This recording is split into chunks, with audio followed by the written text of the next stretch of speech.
Okay, so coming to the opportunities, basically, right? What all the career paths you can have in, for example, analog, actually, right? So you have design area, design domain, layout domain, cell characterization, IP and memory design, and then you have a EDA, and then you have a CAD. So every company has their own CAD actually. CAD is like, it's a team, methodology team actually, who works internally to the company, so that every project goes through that CAD flow actually, make sure that automation works, and then the project cycle is achieved as soon as possible.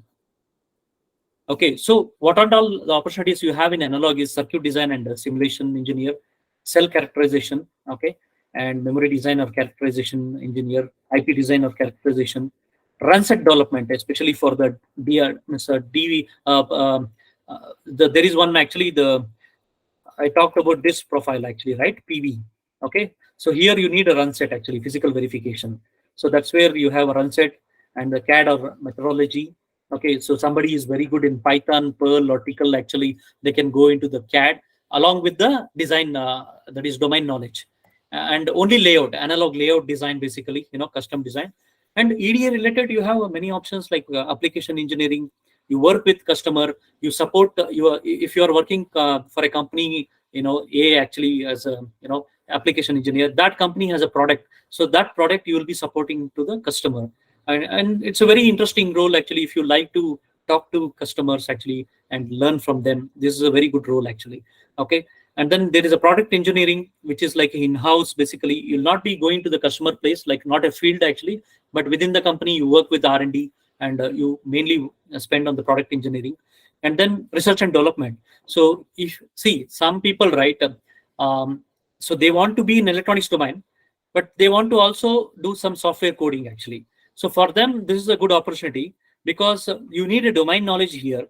Okay, that is electronics domain, and then you are good in C++ basically. Then you can go, put your hand in the like R&D.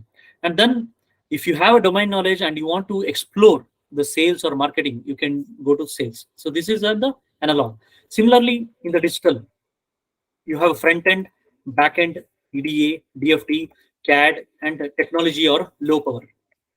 So here also you have a RTL, design and verification. This is called DV profile, design and verification profile.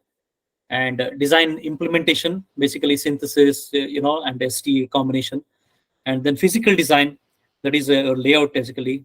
Okay, physical layout or a PNR tool. And static timing analysis or timing, physical verification and extraction. CAD again, once again CAD or methodology. Low power actually, because there is a dedicated low power team in usually in each of the big companies. Basically, they need expertise on the low power. And the DFT, design for testability team. Okay, and again EDA related, these 4 roles which I explained for the analog holds good for the digital also. So how to be industry ready? See, first part is like your curriculum basically, right?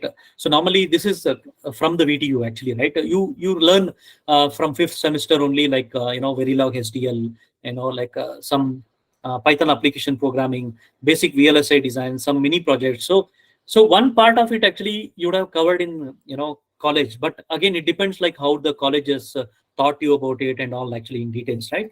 So next, after the college, that's where right now you are in. So the program offered by Meta VLSI.